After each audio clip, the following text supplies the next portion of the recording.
Nguo za watoto especially I used to sell. University, when I was joining KU, I had two goals. One was to deepen my leadership, but number two is to expand in terms of business. So when I joined KU, my first year, first help, I paid for my school fees for the whole year for KU. But the second semester help in the same first year, I, number one, started a kiosk. Those who are from KU, you know KM. I started a hotel there, and I called it Vatican Cave.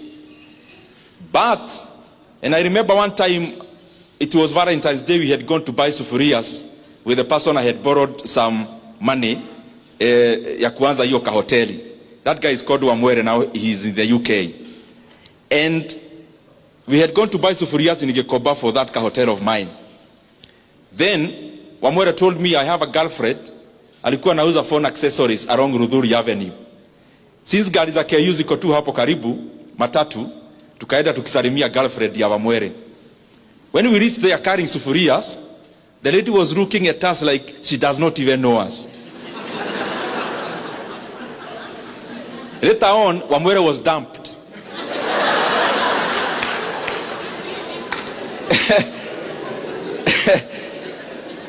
This was the main reason. Kwa council ya wazee, this was the main reason. Number one, we didn't know it was Valentine's Day. So, he ought to have gone to see the girlfriend in a different manner. But number two, Wamwere had already told the girlfriend that he's doing a degree KU ya teaching na some economics uko katikati. So the lady was wondering, hii ni B.Ed gani na economics gani watu wananunua sufuria? Kwani ni home science? So of course we started that business na tukafanya hapo. The classmates used to come eat. After eating they tell me tuonane class. And they know I used to skip a lot of classes because of that hotel. So out of my classmates who are here, I'll tell the chief if he's around, you made my hotel collapse. Then the same year, because I was determined, nikitoka mashinani, mi naenda, first of all to polish my leadership, but also to look for money. Yo ikaanguka hoteli. The same semester, I decided to vie as a student leader in my first year as Congress person in the School of Humanities in KU then. So I vied, lost by 4 votes. Then I was wondering, I think nitaacha hii kiberebere because hoteli imeanguka, ndio hii politics ya hapo shule ni kama nimeanguka pia. There is something that happened in my second semester in KU. My sister, anaitwa Esther, came to visit. She was the first person relative to visit me in campus. You know, sisi watu wa hiyo age, kitoka mashinani now you become a breadwinner. Sio kupiga simu utumiwe pesa, ni wewe utume help. So my sister came to visit, elder sister. I was so broke. I had started a hotel through my help and some borrowing from Wamwele, it had collapsed. I had vowed to be a student leader, I hadn't made it. We were so broke, tukienda kumaliza semester, we could barely afford a meal. So with my friend Jemo, who was either my roommate or next, hapo tu karibu, he was one of my best friends.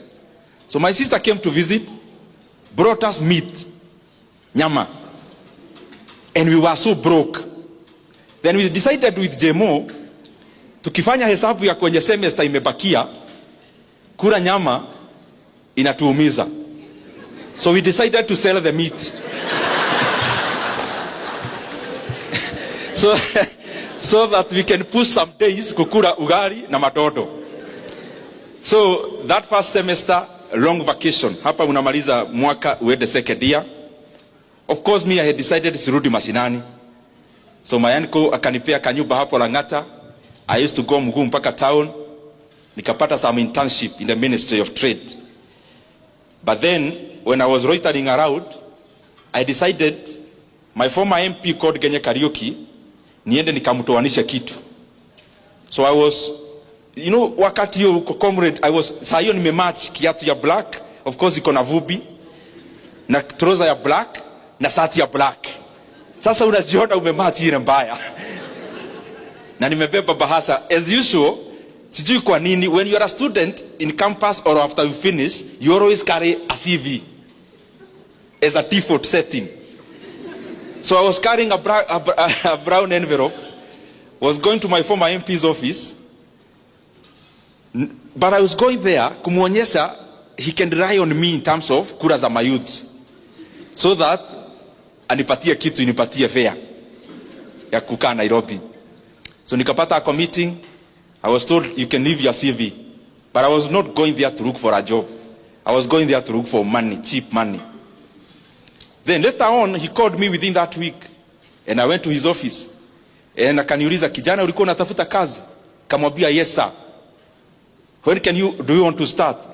Today sir. Nikaanza kazi hapo ya stock broking.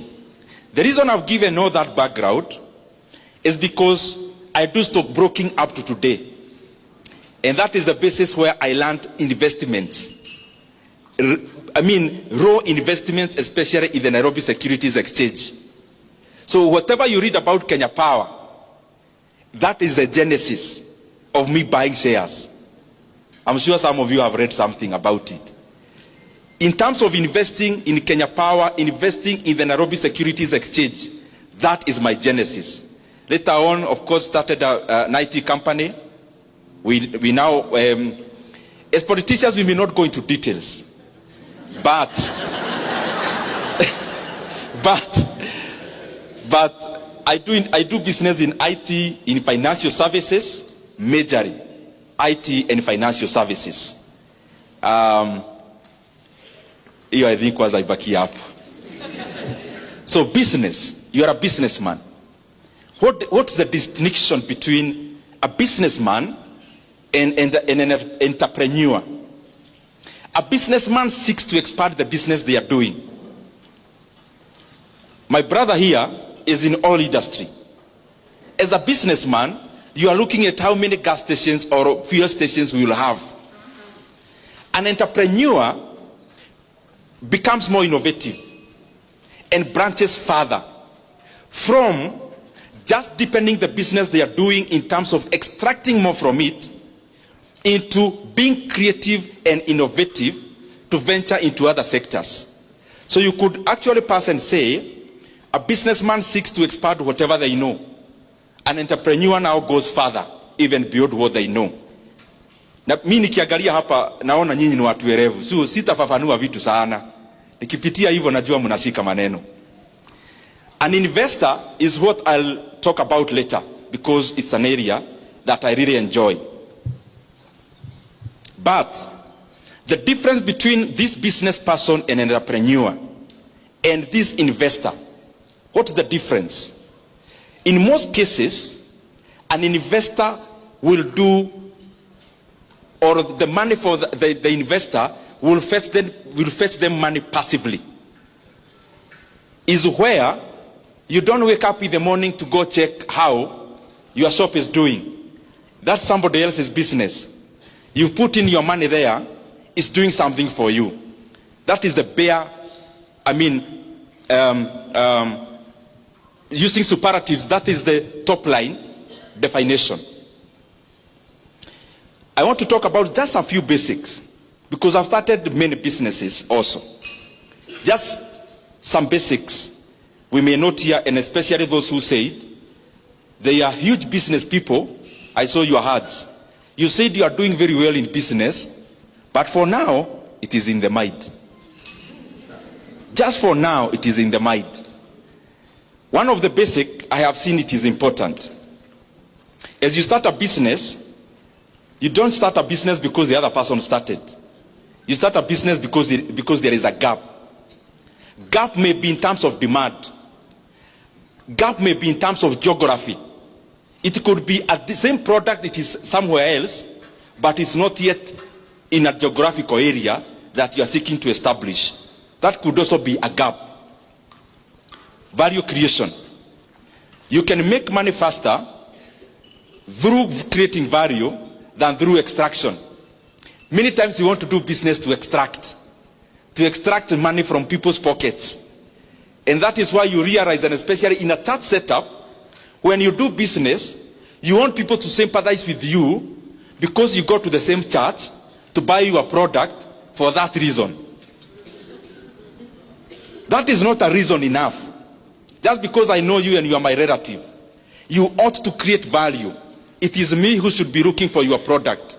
You shouldn't overconvince me simply by appealing to the soft side of how we know each other. That means there are some victims here. The other thing, bookkeeping. These things, they sound very banal. They sound easy. Bookkeeping. There is a story I keep giving all the time, and I'll give it. There is a time, me and my siblings, tukaenda nyumbani. Of course, we have a cow, like all of you in Mashinani. Or we had. So my mother anatembea Nairobi, siwezi lala hapa, nani atakamua ng'ombe? All the time, anaumwa na mgongo. Nini? Ng'ombe. So siku moja tukaenda, kamwambia madheka hapa chini. Kuja na kalamu. Hebu tuone hii ukulima yako inakufikisha wapi? Unapeleka kwa dairy how many liters? These liters. Okay. Ukiendea, unapeleka dairy, then unaendea chakula ya ng'ombe kwa dairy. Hata hiyo arrangement iko hapa Nyeri. So you are given the net after wametoa chakula. Hiyo net unalipa mfanyikazi mwenye alikusaidia siku 2-3. Na unalipa pahali umekoboa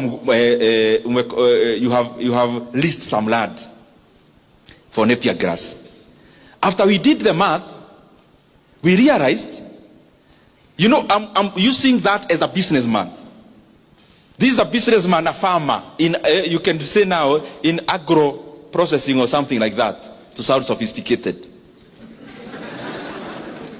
Now, after kufanya hesabu, we realized the M-Pesa we sent home to the mother, to my mother, we don't send her money.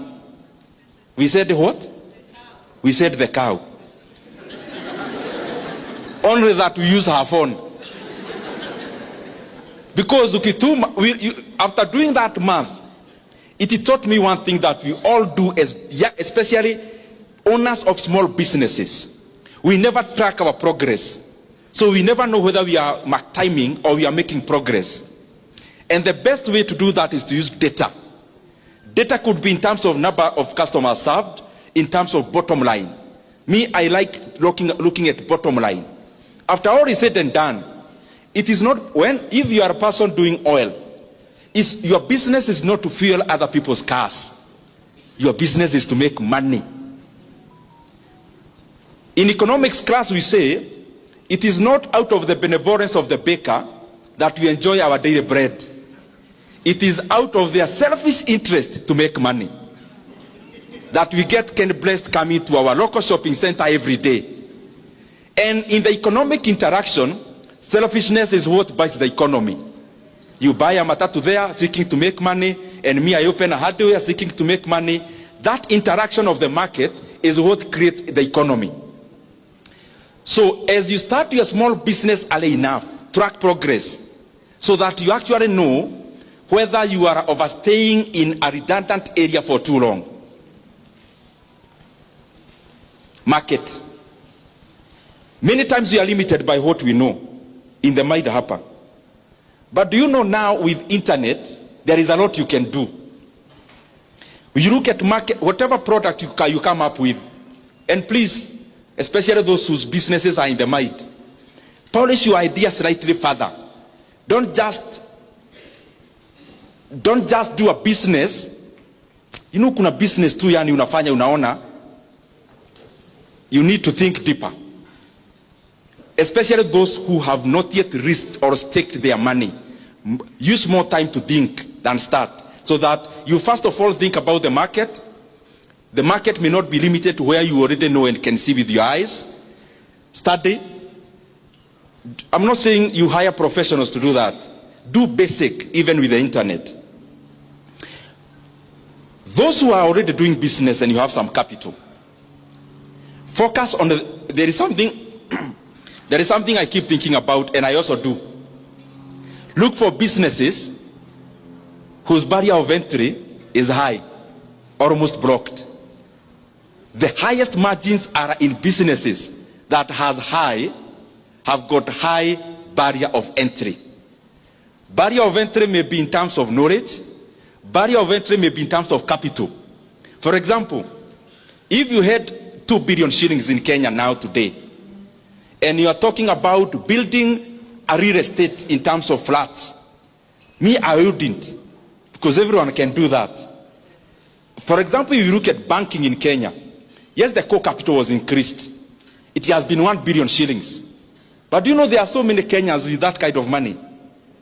That is already a niche where the barrier of entry is too high. So even if there are like 40 banks, they operate like oligopolies. And that is why you realize in Kenya, unless it is totally run down, few banks make losses. I'm just making that as a CASA. Look for a business with a higher barrier of entry so that you can enjoy longer margins or bigger margins. This is the other thing I want us to really interrogate.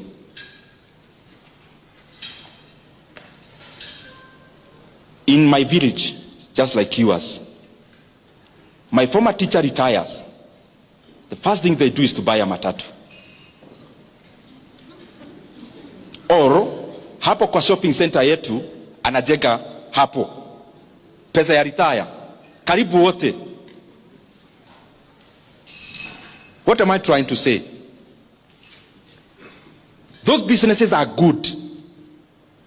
They are good because they facilitate movement and they facilitate trading. But probably even my brother and sister in the same industry, there is much more they can do around there. What am I trying to say? Kenya is also a plot country. Yani kama huna we measure your success by how many plots you have. Maybe we'll talk about that later. Nikienda kumaliza.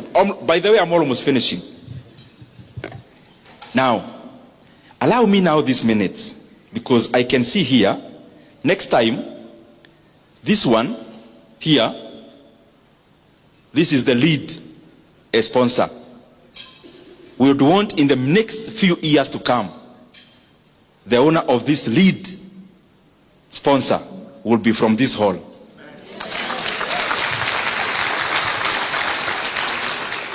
And therefore allow me the remaining minutes, even if you do not understand what I'm saying, and I only talk to 2 people who will do that, I'll be satisfied. So if you do not understand the things I'll be saying, uniwie radhi. Because I would rather talk to 1 table who may actualize, become this, than talk to all of you and start small dots of businesses. And because we have brain and capacity to all be here, let in the next few years, there'll actually be an auction in this hall, all of us bidding to be this.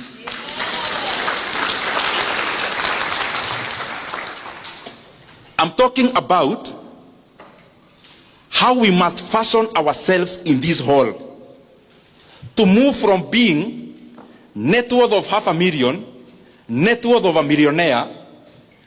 And because all wealth is granted by God, that we also break that ceiling.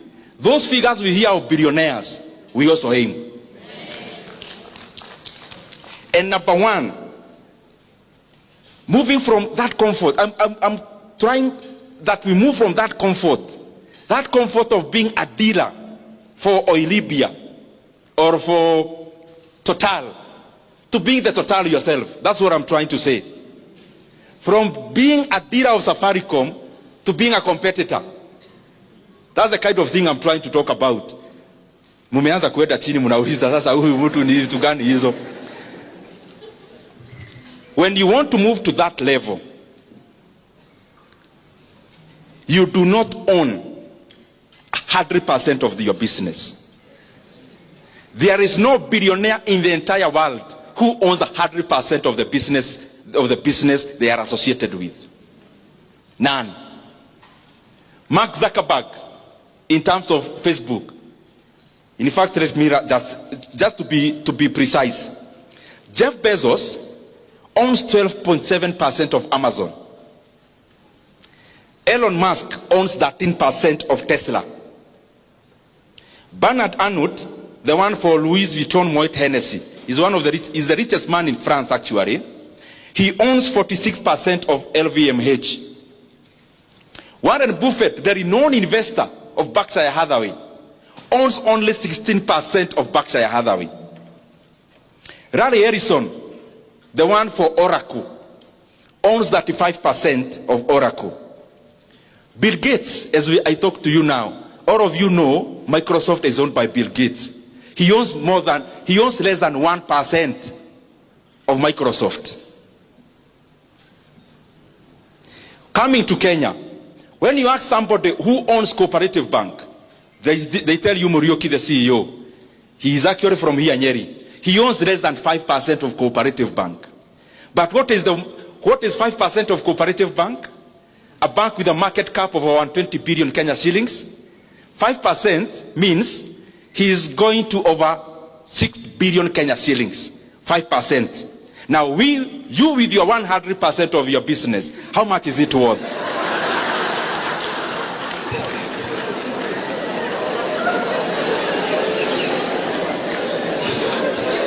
There is a friend of mine who is also my mentor. Can you tell me by a show of hand who owns Equity Bank? By a raise of hand, tafadhali. I'll pay something for that. Naona Wakikuyu ni wengi hapa mkono. Who owns Equity Bank? Monga. Very good. He is also a good friend of mine. So hata nikimkute hapa, he will not be offended. Somebody else who owns Equity Bank? Yes? Mwangi. Can you start? Sitakuita hapa. Najua public speaking, you can't ambush somebody. Who owns Equity Bank? Please rise up, my sister. Who owns Equity Bank? Monga. You said Peter Monga. Now listen, my brothers and sisters.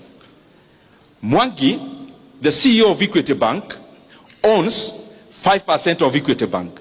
And all of you told me he is actually the owner of Equity Bank. If you look at the financial statements of Equity Bank, you realize the top shareholders of Equity Bank are not Kenyan.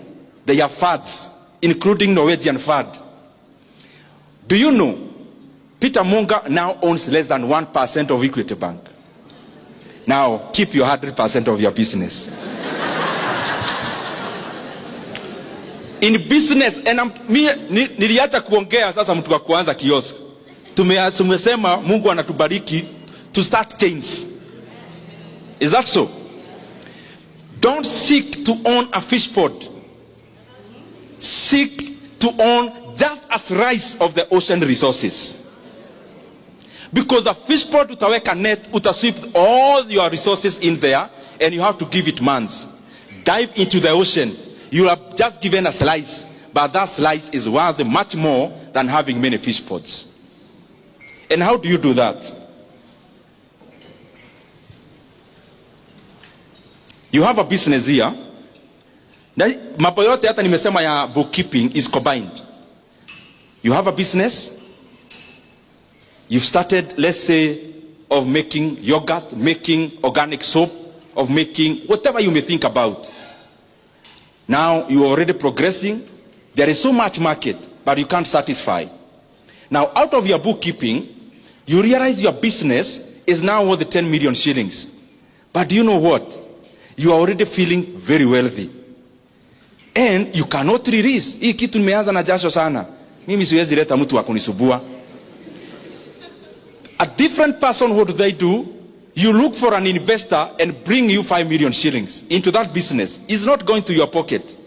But you give them 10% of that business. Now, if you receive 5 million shillings for 10% of that business, the valuation of that business becomes instantly 50 million shillings. You use this money to expand other markets, to expand your operations, to buy more machinery. Later on, you get another investor. Now you've already grown, even people are noticing your brand. They come in, they give you 20 million shillings, and you give them a 20% of your business. If a 20% of your business is valued at 20 million, instantly your business becomes 100 million. So even if the percentage continues to diminish, the aggregate continues to expand.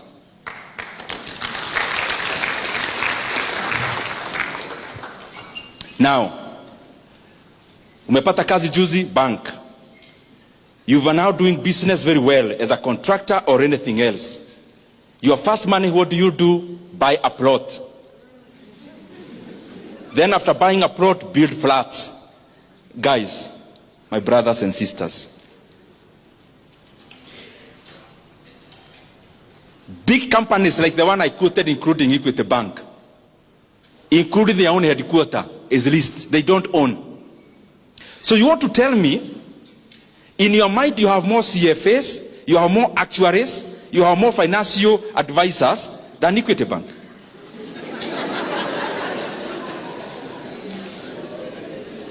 Old Mutual that bought even UAP here in Kenya. Old Mutual, you know it, is bigger in South Africa.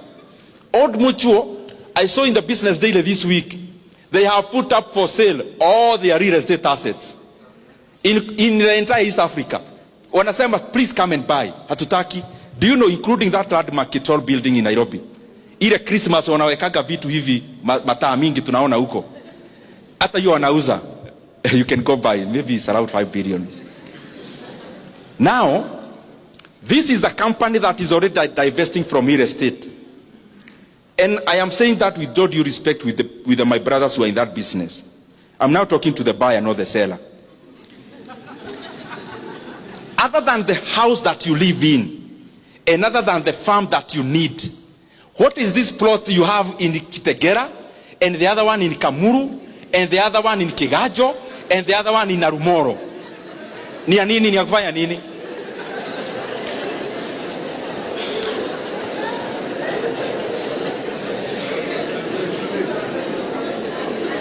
I am not saying that I am an oracle, but I just want to tell you, mimi sina pahali nachukuaga rent.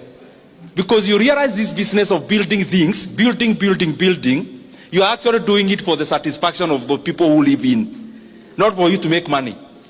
Because the return on investment on a flat, the return on investment is less than 8%. People will keep saying, oh, 12 or 15%, toa yote, and you give it time. It will oscillate and still settle down below 8%. That is the math even Equity Bank does. Badala ya kuown building, ati tunasema Equity HQ at all building or the 5 billion, mwaki anaorder, 5 billion ata nikired micro loans. They'll give me an ROE of double digit, maybe 15%. Why can't I lend you the 5 billion mukiwa weki? By end of the year, munilipe interest, let's say 18% of 5 billion is how much? 900 million. Why can't I give you, munilipe 900 million per year, then nilipe rent 400 million, then 500 million in faida? Let me ask you, when you build a house anywhere, including anywhere in Nyeri, your utility as an investor of that house is only the money you get, because you have no utility of living there. So your math must be very direct. Musianza hizo vitu kuwa sensational, owning a flat, nini. Let's be practical. You have 8 flats, manyumba mrefu hivi. Do you live there? So why did you build? To make money, is it? Is that the most optimal manner of putting your money? That should be your only consideration. Now, usileta emotions. Because if you live there, you can justify and say a utility of a house where you live cannot be justified by how much you are getting. You don't live there. You've not been there for 6 months. Your caretaker lives there more times than you. then watu hawapumui, kuna furaha, tunacheka ingine, and munaonaga all my friends who build, they are always on phone. We mwaga mchanga, we kakoto lile, there is always a kastori hapo. Mahiga macio ni mwaiga kithimaithi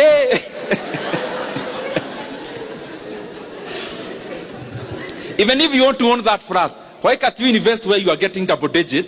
After getting that double digit, wait for your brother angangane na simiti kuibiwa, angangane na nini.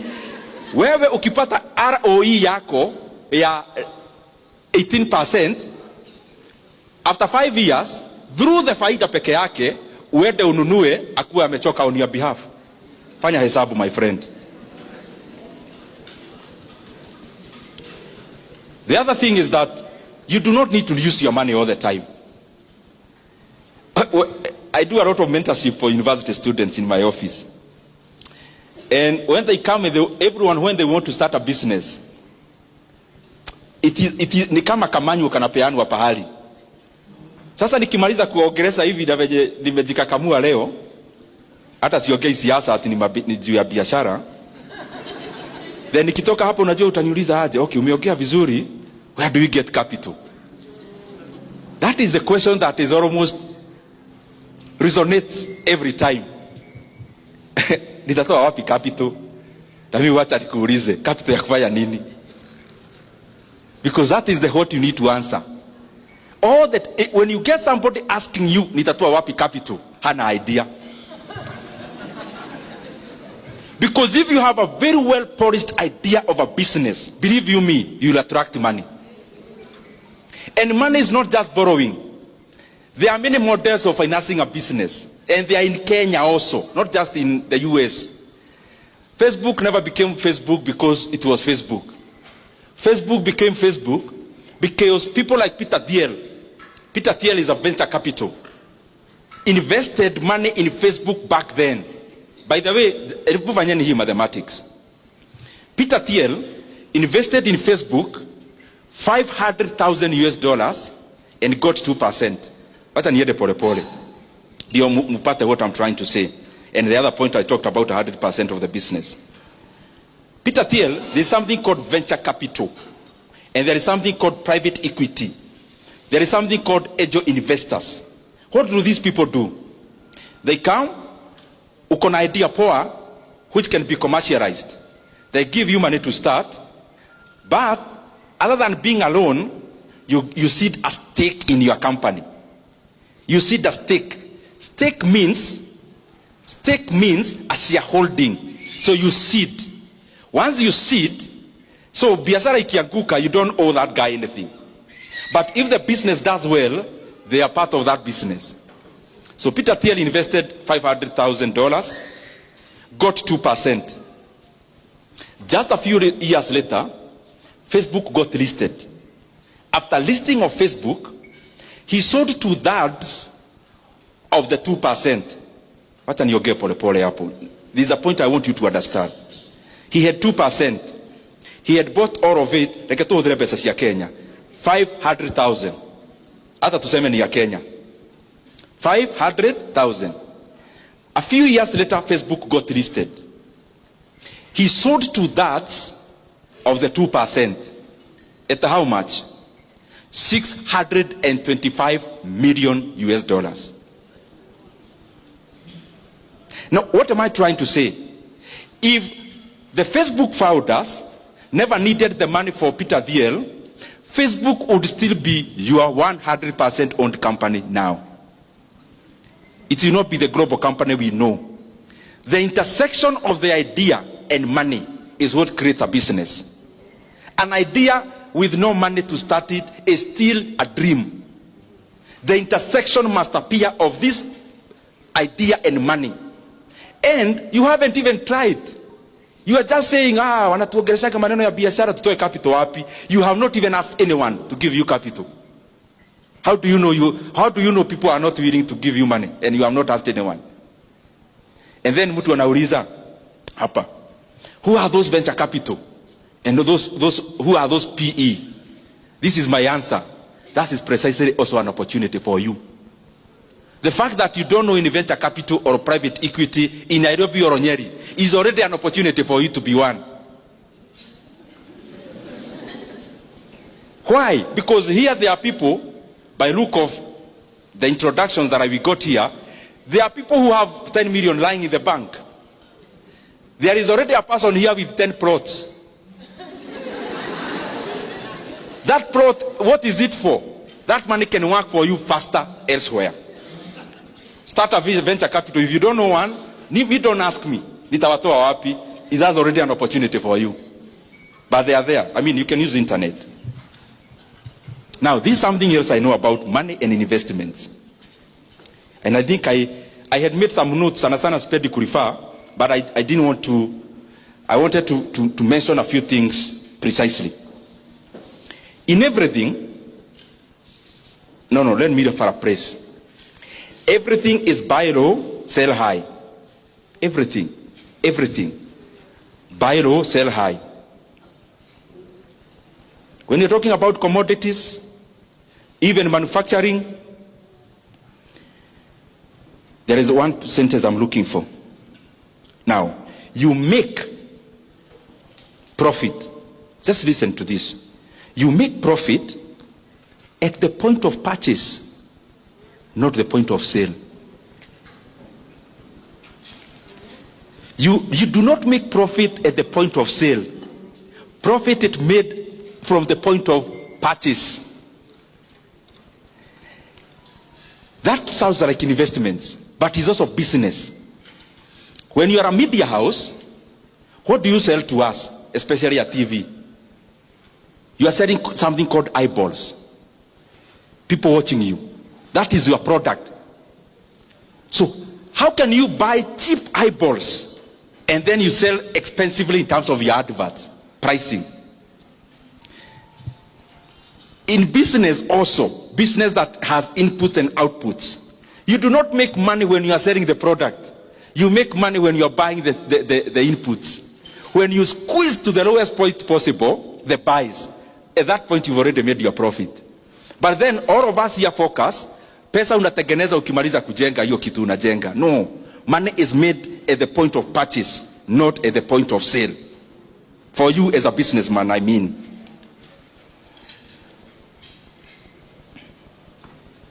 Then, I hope by now we already know, kuweka pesa kwa bank, hizo vitu zote, they are not for people in this hall.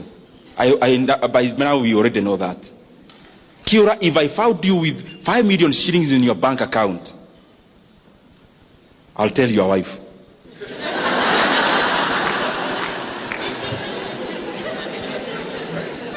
For them to realize you are not as they think. I think by now you already know. When you have money, you just want to see, many times even me, when you make your first, let me not mention things, money a lot, but when you make your first that one, unataka bank, unaitisha statement. Ndio uone hapo chini imeandikwa nini, na pia kashia unamwambia hebu nisomea vizuri hapo chini. So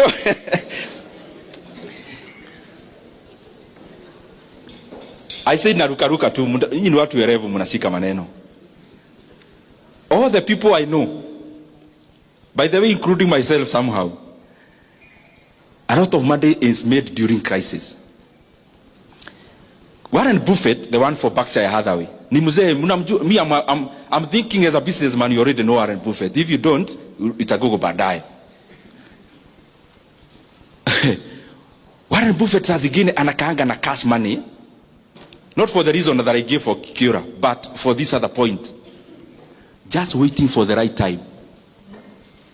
Just waiting for the right time. So anakaanga na pesa. Like now if you Google, Berkshire Hathaway holdings in cash, crazy amounts of money. Crazy. In hundreds of billions of dollars.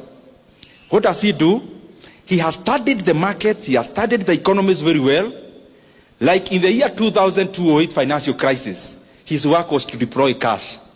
Why are you deploying cash? There was a crisis, financial crisis in the entire world. So what was happening? Companies were collapsing. So Warren Buffett, he was happy. Companies were begging him to buy them at any price. So he bought up a company like Bank of America. They merged with another one which was called Merrill Lynch, became BOA Merrill Lynch, bought them for nothing. Another one. So, and he keeps saying, and this is a point you need also when you are investing, when everyone is very greedy, be fearful. And when everyone is very fearful, be greedy. Because we operate in hard mentality as human beings. For example, now, I'll mention something about the NSC, Nairobi Securities Exchange. There was a time I was buying some shares there. Guys were wondering, even my friends, I could tell them, buy. Nunua hii share. Wanashindwa hii mtu. You know, by then, stock market was dampened. Not just in Kenya, globally. By that time, even last year, the entire globe was a rate market. People were chasing after the highest rate, fixed income. So, very few people were paying attention to equities. Equities are shares. I'm just trying to say, when others are fearful, be greedy. When you see everyone is buying a treasury board, fixed income assets, because they are giving very high rates, economies are cyclical all the time. You wait where you need to wait.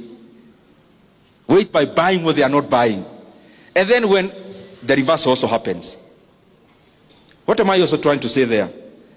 You think honestly, because we are saying we are moving from M to B. M meaning? And B? Yeah. The vile staki kuongea such things. They may appear differently as a politician talking about that. Now, you want to tell me you want to move from M to B, and you can't do basic analysis about your own money. Study markets, study economies. Do you know the time you invest in your day-to-day business? You know, running a business is very tedious. You think about, I'm referring to my brother a lot because I was told what he does. Mafuta, ukienda short ya 3 bob ni hasara because that's all your profit. Every time you are repairing your mind to the extreme. You also need to invest some time learning, studying threads about the economies. How do economies operate for the last 20 years? So that you have a view of how is it likely to operate for the next few years. And you can do that. You don't need professionals to do all those things. You study Kenyan market, you study South African market, you study American market. You can always predict the next time you are having a financial crisis. Even if you are not very precise, you will not be very far away. And those are opportunities to make money. That's what I'm trying to say. It's not for exam, it's for making money. When you have, now I'm talking about business people and entrepreneurs. As you continue growing, of course you must learn to use professionals. Umeanza biashara, uwezi ajiri hata accountant. HR kuajiri, HR is your wife and you are the CEO. There is always a premium they bring, and especially structuring your business to be a corporate. Stop running a business. Start running a corporation. A corporation where, even if I needed to invest in your business, there is something I can fall back to as data. But you also need to be very obsessed with success. If those of you who like reading, I would challenge you, look for the autobiography of Elon Musk. The one written by Isaacson. I think he's called Isaacson. Those who can read. And you realize, my friends, those people, like now he's worth for over 400 billion US dollars. 400 billion US dollars. US dollars. US dollars, 400 over. US. When you read that book, then you start realizing, hakuna vitu ati utaokota tu kwa njia. You have to have an obsession to succeed. Not just at the feeling. some obsession so that unashikilia, and especially when you had already done your basic analysis and you know what you are doing is right, you have to have some obsession. And I've seen it across people. You read about the founders of Apple, Elon Musk, all those guys I'm mentioning, you realize you need to be obsessed to succeed. Decision making. There is something I want you to always have in mind. And especially I have seen it rife in investments. I've been in stockbroking since, for example, my first year in KU. So I've seen cycles of downs and ups. And I have seen in life, just as in business, just as in entrepreneurship, here you are all employers. Me, I'm not talking to you as employees anymore. Because you already decided, those who are in jobs, you are resigning soon. I think you agreed that a long time ago. Otherwise, you're in the wrong forum.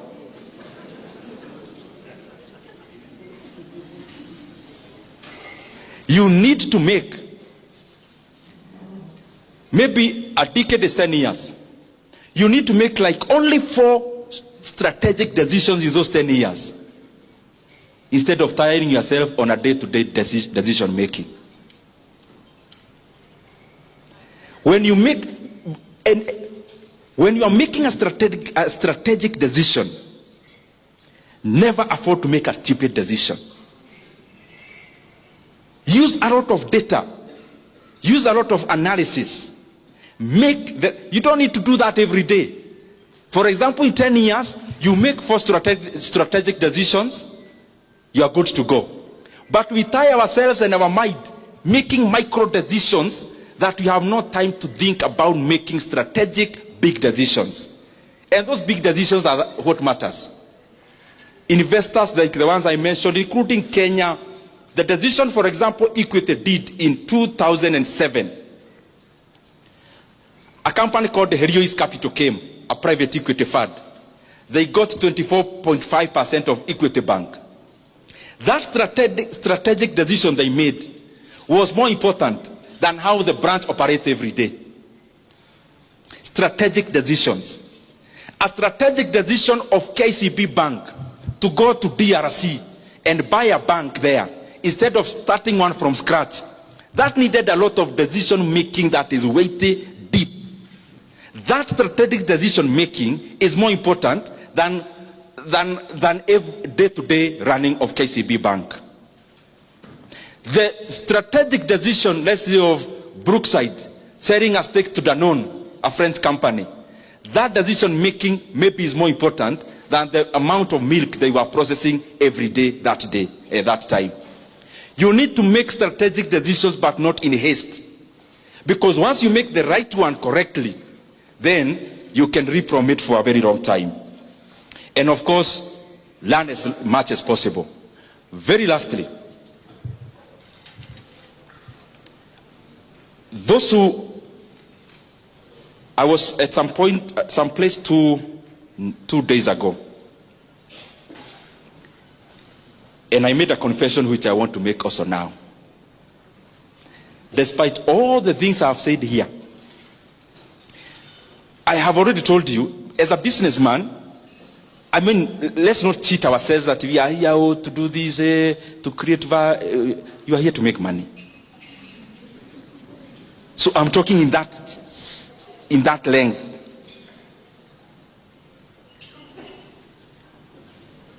You know, when you're marketing a house, oh, I want to make good living abodes for other people. You're there to make money, my friend. Out of that, me personally, I have made much more money passively than I have made money actively.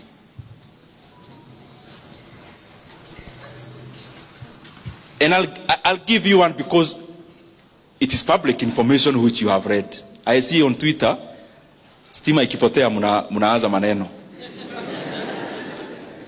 Me, I have never even been to Kenya Power offices because I'm just a passive investor.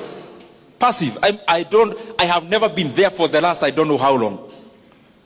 The last time I was there was in my capacity as an MP ya kufuata stima, in my first term. But this year, last year, the share of Kenya Power, you can Google at your own time, was trading. Last year, a time like today, was below 2 shillings. 2 shillings. 2. Meaning, if you bought shares then, if you bought 1 million shares then, you would have spent how much? 2 million shillings. Yesterday, which was Friday, Kenya Power share, after dropping slightly, I know it still go somewhere up, was 13.5 shillings. 13 point? So how much is that? Your 2 million is how much?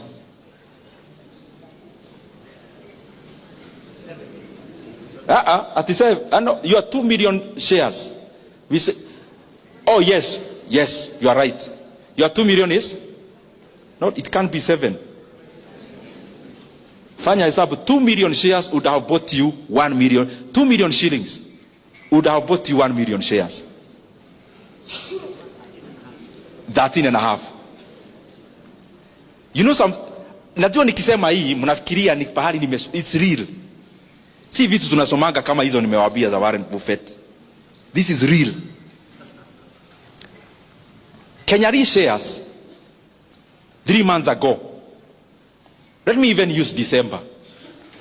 Kenya Re shares in December was 1.06. Yesterday, let me say the high. Average for last week. Not too much. 3.5 shillings. I want you to do the percentage.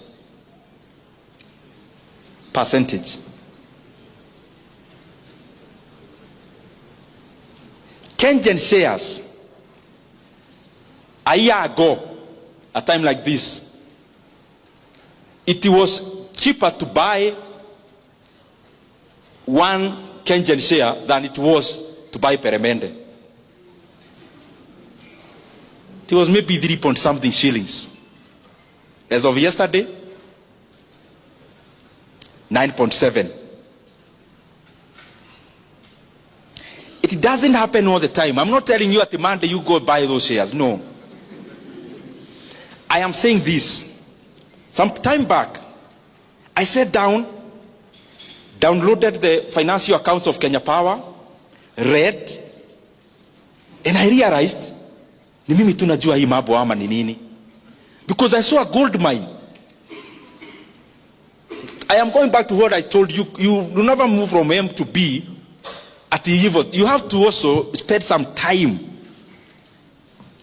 I mean, if, for example, working for a whole year, for a whole month, in that institution, you earn 100,000 or 50,000 per month. If you earn 50,000 to work for a whole month, then it means to move from that M to B. It also calls you to also engage your mind into running and data analysis. It's not so complex anyway. So I started and I saw a company had over 150 billion in sales. That is revenue. Assets were like 320 billion that time. The valuation of that company was just 3 billion in the market.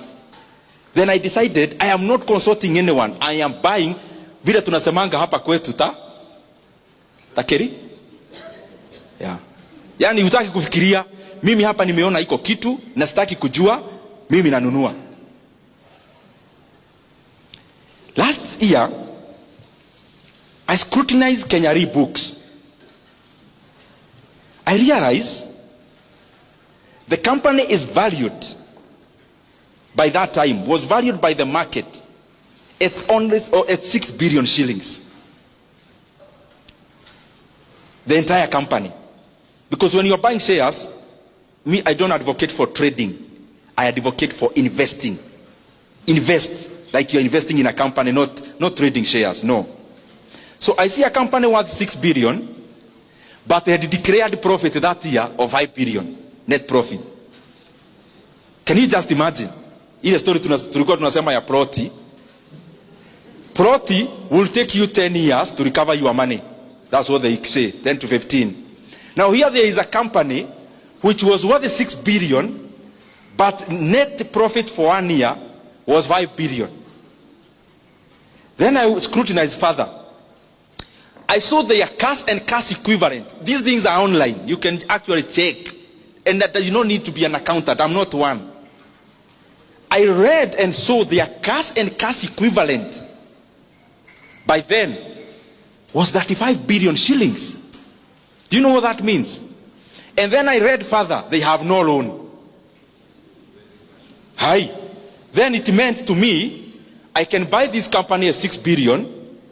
If it becomes mine, the cash and cash equivalent alone, I get the 6 billion and pay the people who gave me.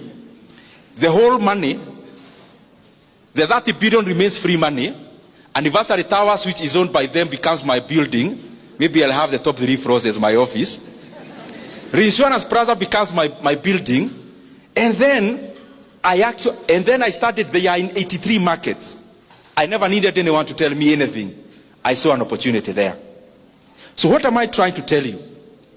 There are many opportunities you can make money passively. They don't happen all the time. That's why I talked about study how the markets move, how the economies move, so that you know when to jump. For example, in Kenya, you have had a bullish market. Shares in Aeda Juu. But they don't go up like this. They go EV. So it's your work now. Go check the companies of your interest. Study. You'll see a lot of opportunities. Let me use 2 brands you know. KCB Bank, for example. KCB Bank is valued by the market at around 170 billion shillings. The valuation of the entire KCB.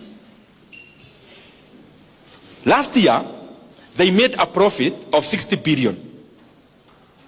So if you bought KCB, it's your bank, it will take you 2.5 years to recover all your money using only net profits. Equity Bank, for example, also. Equity Bank is valued by the market at around 211 billion shillings. But their first half year up to 30th June, was 31 billion shillings. So they will likely make 62 billion 1 year profit. So it will take you, if you bought the entire company, less than 4 years. Proti Narumoro, Proti Kamuru, Proti wapi, hiyo Proti alafu unapigiwa simu,